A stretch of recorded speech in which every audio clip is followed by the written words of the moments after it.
Asia's push to lead in green and digital innovation faces fractured supply chains and geopolitical divides. Can ambition outpace division?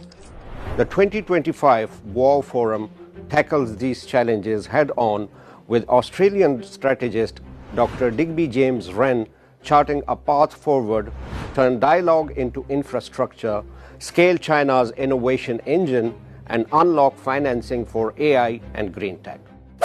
With RCEP and ASEAN as anchors, he advocates unified markets, seamless data flows, and grassroots partnerships.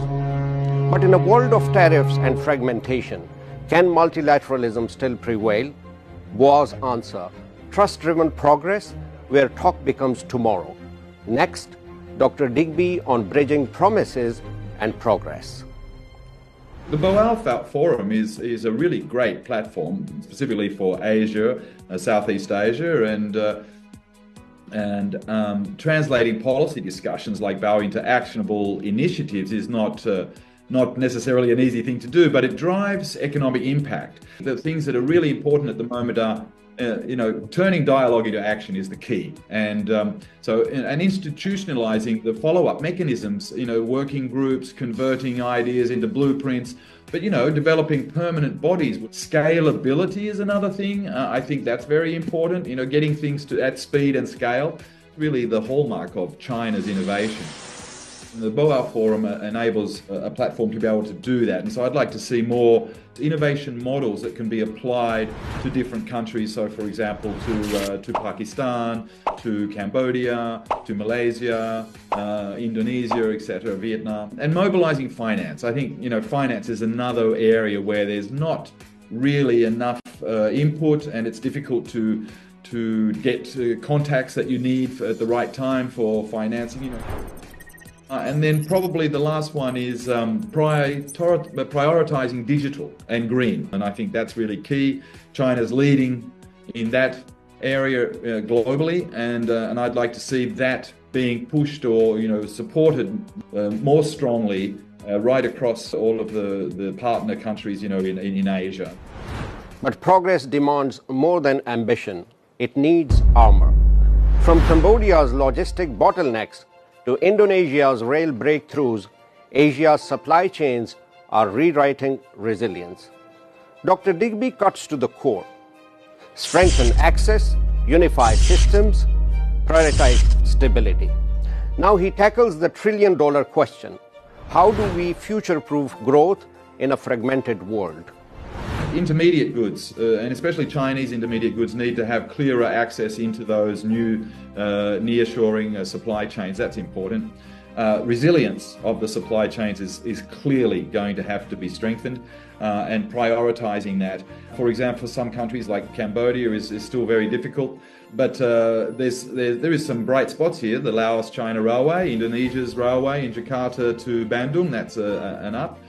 Geopolitical fragmentation is very, very problematic. That fragmentation is really caused by pressure that's being caused by mostly the United States and Europe, although China is in the greatest level of stability for Southeast Asia, for Central Asia, and right across Asia.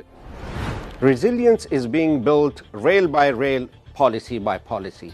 But as supply chains stabilize, a tougher test looms. Can Asia's economic alliances outpace geopolitical divides? Dr. Digby shifts focus to the rules of engagement.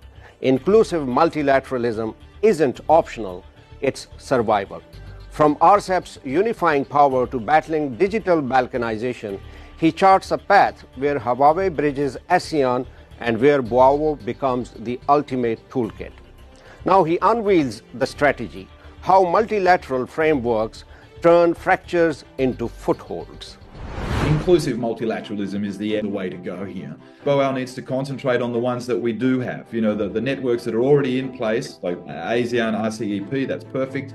Into Central Asia and with the existing economic blocks. And also then the regional ones with the partners in Africa and South America and so forth. That reduce the fragmentation, and it'll create a more unified market, for example, especially a clear winner for this because it's the biggest trading partner for China, that's obvious. And that RCEP is also providing a positive kind of force, magnetic force, if you like, and it's good for the Australians and the New Zealanders and the Japanese and the South Koreans. Companies in China like Huawei and Xiaomi and others, they can all be involved in better governance, I think, communication governance, data sharing governance. That needs to be looked at fairly close. We don't want a balkanization of all these ASEAN countries just because, they don't want to connect to their storage systems. We need a toolkit for that, I suppose. Boao would be a very good way to set up a toolkit for doing that.